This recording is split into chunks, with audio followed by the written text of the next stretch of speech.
This afternoon in the marketplace, local currency now 1 peso away from hitting the 6 cedi to a dollar mark. That's according to Bank of Ghana's own trading platform. Also, severe controversies regarding the state of job creation in Ghana amidst government $1 million job creation program in the coming months. But we ask, where are the jobs and what exactly remains the challenge, to Ghana's youth unemployment crisis? We have all these stories and more coming up shortly after this break. To stay.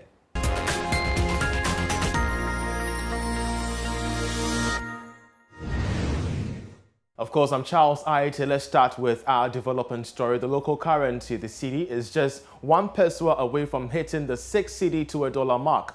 According to the Bank of Ghana's official trading platform, the dollar is now selling at 5 cedis 99 pesos. But what is driving this depreciation, and is the worst yet to come? George Rafi has more. The Bloomberg currency trading platform, which is officially sanctioned by the Bank of Ghana when it comes to the actual values of the Ghana cedi, closed just this Tuesday at 5 Ghana cedis 99 pesos.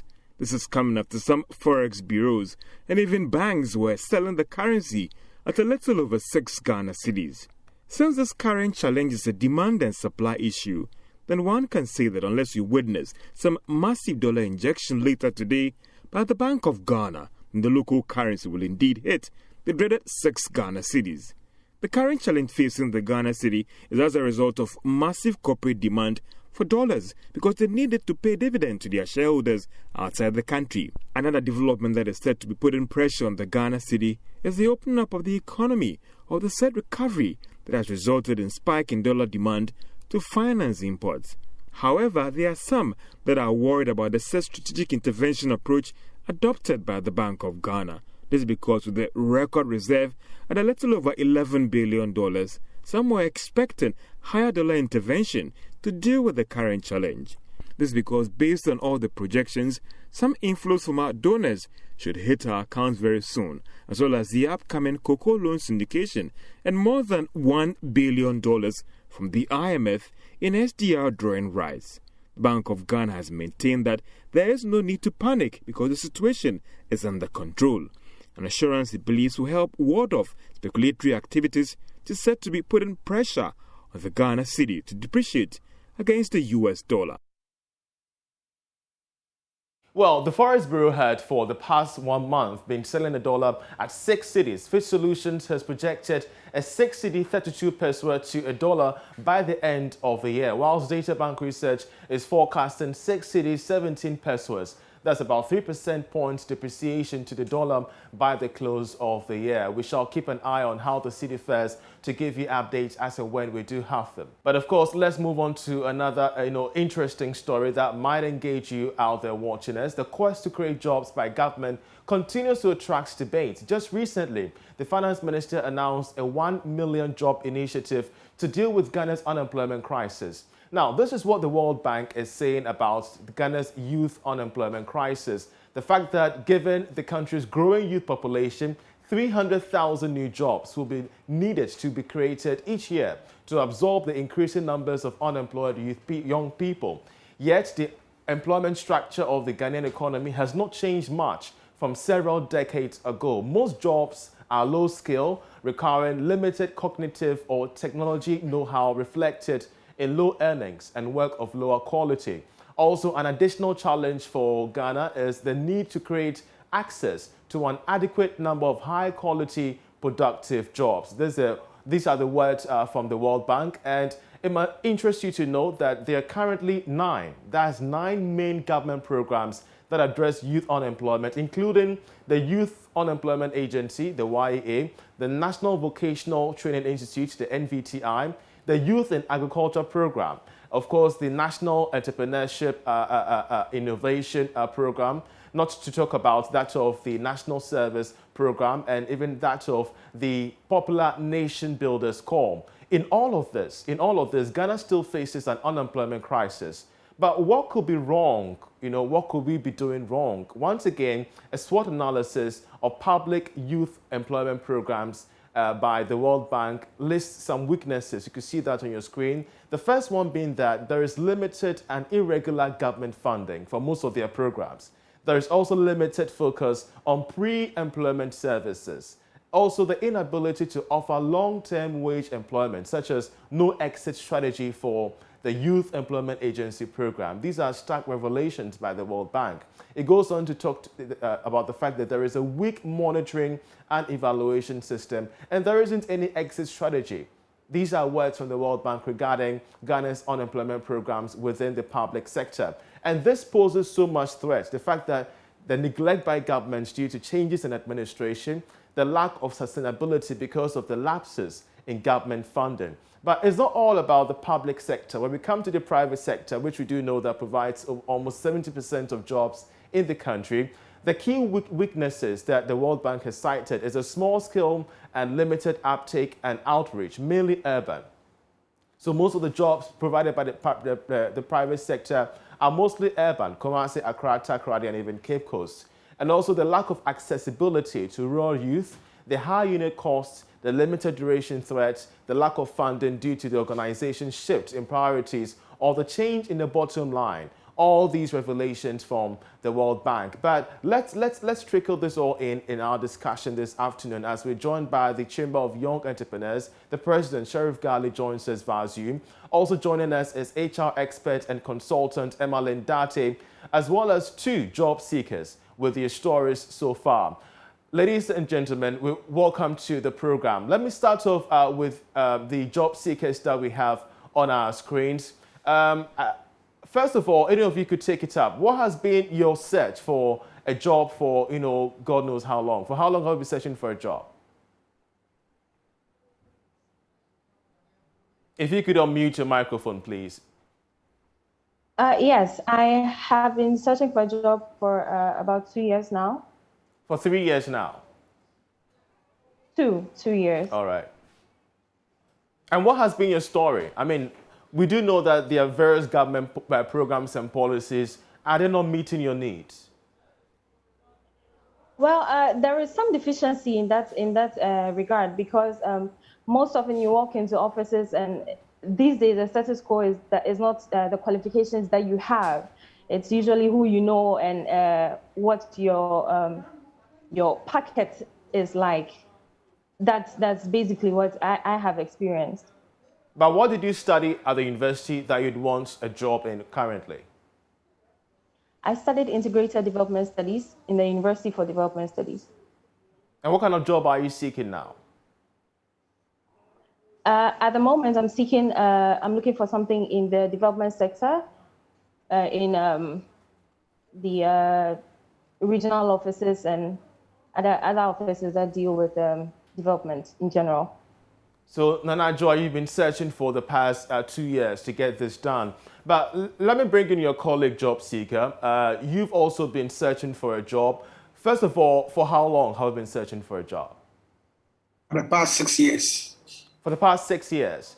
Yes. And what about the various government programs and policies that we do know of? The Nation Builders Corps, the Youth Employment Agency, and have you tried all those angles so far?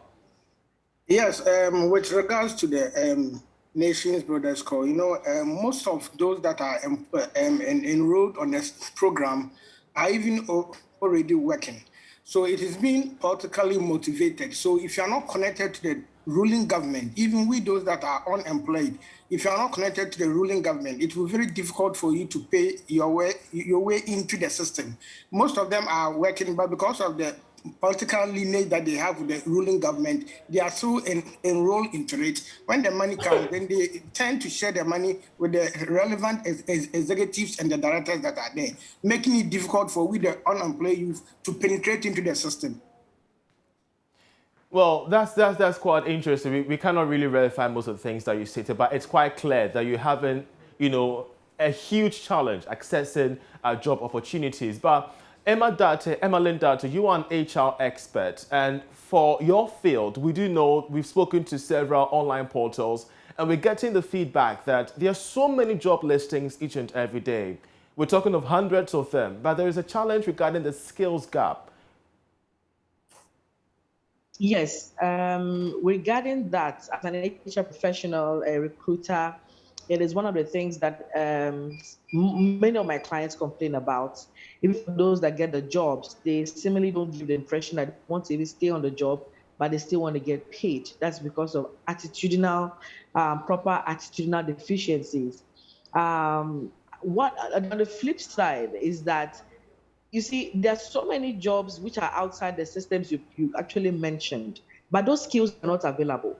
So every single day, I get job adverts on my WhatsApp platform. There's a particular gentleman who has been, asking for a job. Now I give him several options, and he's not interested, and that is why he has no skill for the jobs available. Young people should understand that not having a skill is not just being skilled and assuming that automatically if I have the skill, I will be employed. That the world is changing. The world of work has changed drastically. So what I would suggest, or in response to what you're saying, is that the attitude towards job search needs to be realigned. I talk about alternative job search strategies. Sometimes you just need to give yourself the opportunity to test the waters even before you are employed. Give yourself the chance to people who you see may have opportunities, not even for pay, but you want to make yourself available and willing to serve. Then identify the skills needed, upskill yourself, and then be in demand. The But problem is Emmeline, that yes, but Emmeline, I mean, having listened to Nana Marfo and that of Francis, they've been searching for a job for close to 6 and, that's 2 and 6 years respectively. And having to listen to the storyline, university searching for a job within the skill set, and having also listened to what government is telling us, the 1 million job program initiative, what exactly are we not getting right? okay, so there are two things here. One is the system where they have given the experience, and it is indeed true that you do experience those kind of should I say lack of acceptance because probably you may not know somebody in who's a decision maker or what have you. I mean, simply that is what it is. But at the same time, too, that is why I mentioned alternative job strategies. Unfortunately, there are certain things you cannot control. When it comes to what the government has put in place, the government has got a great, fantastic initiative, but the government does not sit there and handle those things. There are people they have put in there who may not necessarily have the heart of the government to make sure that they get the right people or get the people who qualify for the job. So if you cannot control that, to the young people who are in this Zoom platform who have not been employed, I would say that you should look for alternative ways of getting employed. This is how, what do I mean by that? Networking, volunteering, ensuring that you find yourself with decision makers, because now there are so many career coaches all around in seminars and events. I, for example, I'm a mentor. So when I identify somebody who is good at what he or she does, because the opportunity comes my way, I advise you to reskill yourself, upgrade your skill, and package you right for the jobs that are available. Sometimes it's not even about getting a job, it's about being an entrepreneur. These days, people are not just working for somebody, they just work for themselves. Great. Or they work with other, or they provide services with other people. So partnerships. Oh, somebody is cooking. What can I do to join? Okay, I know how to market. Let me join you and do your digital marketing, for example. Those are alternative ways of finding jobs, because unfortunately, the system we find ourselves in the country is not yet perfect. Good initiatives, but it's still work in progress. Well, Sheriff Gali, you did hear Emmeline Date, the need for most of them to venture into entrepreneurship. And that's your Phil, president of the Young Entrepreneurs Chamber Ghana. It begs the question, are we now seeing hungry, unemployed young persons venturing into entrepreneurship? Not really born entrepreneurs, but they entered into that field out of hunger, the fact that they have no jobs. Yeah, thank you very much, Chas, for this opportunity. It's true that a lot of the young people now venture into self-employment or entrepreneurship, so you call it. But that is not supposed to be the case, because entrepreneurship in itself is not just something that you say that because I'm not getting a job, that is why I just want to venture, because it takes a lot of sacrifice, it takes a lot of time. You know, it doesn't just work in a day. So it has been a canker, or let me say a mistake nationwide that is happening. Every young person who search for a job, one or two, and don't get, the next thing is that I want to be an entrepreneur. So yes, it's happening, and that's what we are faced with now. So having also understood what is happening from the governmental level, even from the private sector as well, the various policies being rolled out. Recently, we engaged you on the 1 million job program initiative. Once again, I want to put this question to you as well. What is government not getting right? All right, so Charles, it goes back to the drawing board. When you are channeling out outputs that were only taught to read and chew and come and pour without no practical skills that industry need, how do you want them to be employed? So government will need to go back, revisit our curriculum. We don't just teach people to come out and only know how to chew and pour, but with practical skills that is needed. What are the skills that are needed in this 21st century? This is what we should be teaching our people, not just the old way. So that is where we need to go back. Aside that, I like I said on your program, it is not, for me, I am not too elated or happy about this 1 million jobs. We've had 100,000 jobs every year. So it's been something we hear because we believe that people need the jobs. But we have to stop doing these cosmetic promises or interventions and come out with realities. What is workable? You have a country where we don't even have a database of young people that are unemployed. We base our statistics on national service, and that is not the case. We need to go back to the drawing board, understand how many young people, even if we don't get the accurate number, but we need to know how many young people that are not employed. Based on that, you can then design your policies that can be able to get these people employed. When you understand the database of young people that are not employed, it will tell you the skill set they have. It will inform you what their capabilities are. Then it will tell you that, no, we even need to upskill our people. We need to go this direction. But when you come and mention that, okay, 1 million just because, yes, we need it, that one is okay. I like the mindset of the government at this very moment. But the question is that let's go back to the drawing board and do what is right. Now ask yourself, all those promises, what have they yielded? What is the impact story? Have we been able to achieve them? Is it true or is it feasible that we can achieve this 1 million jobs? Already you mentioned we have 9 interventions that all seek to create jobs. We still have the same unemployment issue. So what is the difference here with this 1 million? You see, that is a point. That's where we are heading to. So government will need to be a bit more practical, not being cosmetic. Let's go deep down, understand the situations, analyze them before we can create jobs for this teeming youth, which is very, very integral. I think it's number 1 issue in our country that needs to be looked at. The youth are growing, the jobs are not there. The government in Ghana that is supposed to employ more cannot even employ more. The private sector is not empowered to scale up, grow, and so we can employ. So at the end of the day, we are just at a standstill. We are running around as like, you know that thing, you go back and you come from. And that's a very bad thing. You know, we need to really look into that. Yeah. Great. Well, Nana Marfo, you've heard the 2 experts on this view. And I believe you've also been following trends across board. What's happening in the news? 1 million job program. I mean, how is this informing you as an unemployed graduate? Well, as an unemployed graduate, I think it's good if it's feasible, if it's able to work. It is different from being said than actually working. You can't say with mouth that you're creating jobs. We need to see it. We need to be able to access these opportunities and be able to be hired.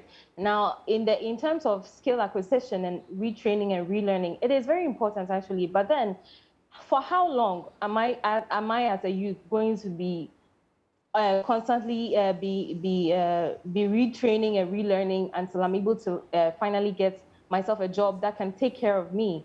So if there are 1 million jobs, we have heard you say it, but we want to see it taking place.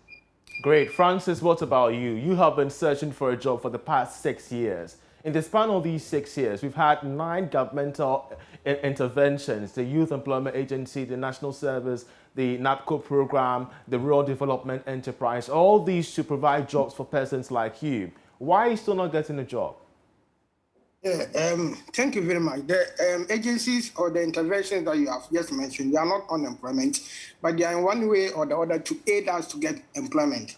We were all happy when we heard about the 1 million jobs or 30,000 jobs, 300,000 jobs the finance or the World Bank is talking about. But again, our systems, let's try to put everything into right proportion. Well, we want to see them. You can't just come and do the talk, then you know walk the talk. Since if you are saying jobs, you are about to create the jobs, create the right jobs with the right channels, allow for people with the various qualifications to apply, devoid of any political affiliates that we have. The person should apply, go for the interview. If he's qualified, give him the job. And we should also do it in such a way that now most of the agencies and most of the jobs that we are seeking for, if you don't know a person there, it's very hard for you to penetrate. That is the system that is killing with the youth there. We have people that are over the retirement age and they are still working. If you don't give us the chance to start the job, how are we expected to get the experience that you are always requiring? When we submit in our various applications, you talk about experience, 5 years experience. We need to start somewhere to be able to also get that experience. So they should try to give we youth the chance so that we can also come out with what we can do to help in the development of Mother Ghana, devoid of any political affiliate. If the person is qualified, he's qualified. If you are not qualified, you are not qualified. Francis, we're so grateful. I think we've lost Emma Lindaite. We had wanted to get her final thoughts on this regarding the future. Where lies the future when it comes to matters of the skills gap? If we don't deal with the skills gap, Emma Lind, shortly, where lies the future of job creation? Oh, obviously, it's going to be a very dire situation because, like Sheriff rightly said, it's not enough to just say you are creating jobs. The moment you do not focus on building skill sets, those jobs become empty. In any case, human beings are the ones that will execute the work, as far as the jobs are concerned. All right. And he rightly said it. And we've said it, Charles, I'm sure you've heard it over time. We cannot overstress the fact that this curriculum of schools need to be revisited because you keep developing jobs. The jobs are changing, job techniques are changing, and the people are not well equipped to meet those jobs. It becomes a whole waste of time. So please, it is very, very important that for us to have effective employment opportunities to be tapped into. Skill sets must be developed. Emmeline, we're so grateful. We're so grateful to Sheriff Gali as well. And my two colleagues out there, we're so grateful, Marfo and Francis, for your time and your stories with us. Of course, those were telling us stories regarding issues of unemployment in the country amid the 1 million job program by government. You're still watching The Marketplace. In other stories, bread retailers in parts of Kumasi have bemoaned the difficulty in selling the commodity at its new prices. The Shanty Bread Bakers Association took a decision to increase the price of bread on the market, citing hikes in raw materials like flour and sugar. Bread prices have seen a marginal increase of 10 to 20% since last week. Love Business has been engaging some bread sellers in Kumasi Metropolis and has come through with this report. Akosia sits in one of her wooden bread crates with her hand leaning on her chin due to low patronage. The bread business has been her source of income for the past 3 years. But the story is different now. I was about to go home due to low patronage. I used to sell 100 loaves of bread a day, but now I am unable to sell even 50 loaves. The increase in the price of bread has affected her daily sales and profits in the past weeks.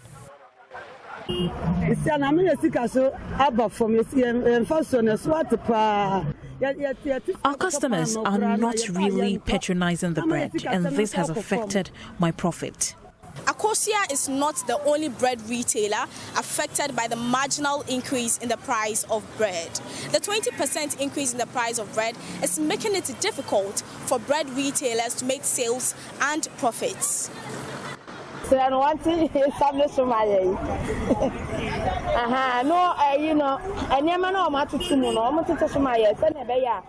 prices of raw materials used for bread production should be reduced to make the bread cheap.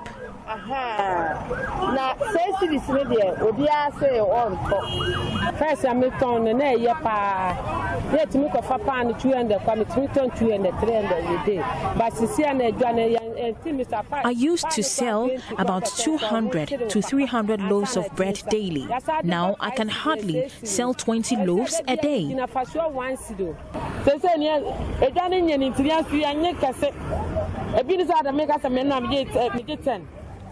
I don't really purchase much of the bread from the bakery because of the low patronage. Most of the bread I go in for gets spoiled in 3 days. So what has been the consent of consumers? First, na udi a uti test room pa so test na The quality of the bread has been reduced.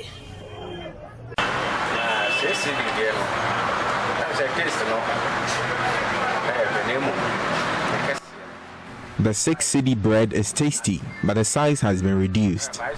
The 5 cedi bread is not delicious. The price of bread is expected to increase in the coming months if the prices of raw materials for bread production continue to rise. Anita Sewa Ajugan reporting. And of course, that's how we end Marketplace with me, Charles Aite. But just before we leave, a very important notice for you out there that you'd have to join us for our Joy Business Socials at 6 p.m. this evening as we discuss export business and standards. So of course, you can see on the screens, we're going to be having top key personalities from the Ghana Standards Authority, that's the Director General, Professor Alex Dodu, together with GEPA, the Ghana Export Promotion Authority, that's Mr.